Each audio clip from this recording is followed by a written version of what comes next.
সম্মানিত ভিউয়ার্স, আসসালামু আলাইকুম ওয়া রাহমাতুল্লাহি ওয়া বারাকাতুহু। আশা করি সবাই আল্লাহর অশেষ রহমতে ভালো আছেন, সুস্থ আছেন। এই চ্যানেলে আরেকটি নতুন গুরুত্বপূর্ণ ভিডিওতে আপনাদের সবাইকে স্বাগতম। আজকে আলোচনা করব জাতীয়করণের দাবিতে আজও প্রতীকী অনশনে এমপিওভুক্ত শিক্ষকরা। বিস্তারিত থাকছে ভিডিওতে।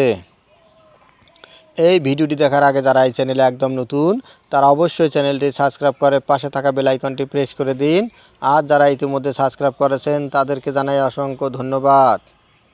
জাতীয়করণের দাবিতে আজও প্রতীকী অনশনে এমপিওভুক্ত শিক্ষকরা।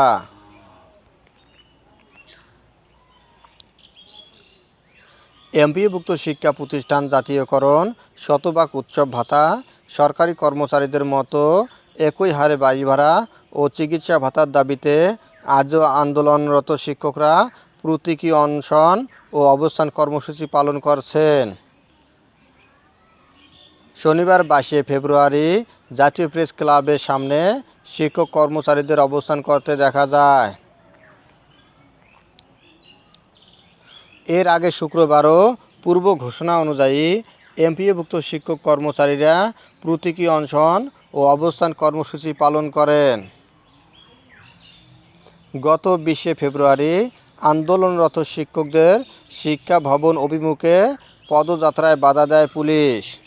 এরপর 8 সদস্যের প্রতিনিধি দল আলোচনার জন্য সচিবালয়ে যান। পরে তারা ঘোষণা দেন শুক্র ও শনিবার প্রতীকী অনশনে বসবেন আর রোববার ফের সচিবালয় অভিমুখে পদযাত্রা করা হবে। সচিবালয়ে কর্মকর্তাদের সঙ্গে আলোচনা ফলপ্রসূ না হওয়ায় এই নতুন কর্মসূচি ঘোষণা দেওয়া হয়। শিক্ষকরা বলছেন, সরকারি নিয়মে বাড়ি ভাড়া, মেডিকেল ভাতা, শতভাগ উৎসব ভাতা ও এমপিওভুক্ত শিক্ষা জাতীয়করণের প্রজ্ঞাপন জারি করতে হবে। প্রজ্ঞাপন ছাড়া ঘরে ফিরবেন না তারা। উল্লেখ্য, গত 12 ফেব্রুয়ারি থেকে এমপিওভুক্ত শিক্ষা জাতীয়করণ প্রত্যাশী জোট ঘোষিত এই কর্মসূচিতে দেশের বিভিন্ন প্রান্ত থেকে শিক্ষকরা অবস্থান নিয়েছেন।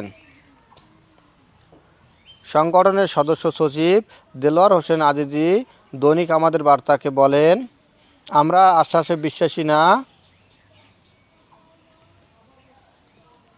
আন্দোলনের স্থলে এসে ঘোষণা দিতে হবে আমাদের দাবি মেনে নেওয়া হয়েছে, অন্যথায় শিক্ষকরা পরিবার পরিজন নিয়ে অবস্থান কর্মসূচি পালন করবে। সংগঠনটির যুগ্ম সদস্য সচিব আবুল বাশার দৈনিক আমাদের বার্তাকে বলেন, মার্চ টু যমুনা কর্মসূচিতে পুলিশি বাধার প্রতিবাদে জাতীয়করণ শিক্ষকরা জাতীয় প্রেস ক্লাবের সামনে শিক্ষক সমাবেশ করা হবে। সেই সমাবেশে শিক্ষকরা তাদের নতুন কর্মসূচির ঘোষণা দেবেন এবং দাবি মেনে না নেওয়া পর্যন্ত এই আন্দোলন এবং কর্মবিরতি অব্যাহত থাকবে। শিক্ষকরা বলেন, সরকারের পক্ষ থেকে দাবি মেনে নেওয়ার সুস্পষ্ট ঘোষণা ছাড়া প্রেস ক্লাব ছেড়ে যাবেন না তারা।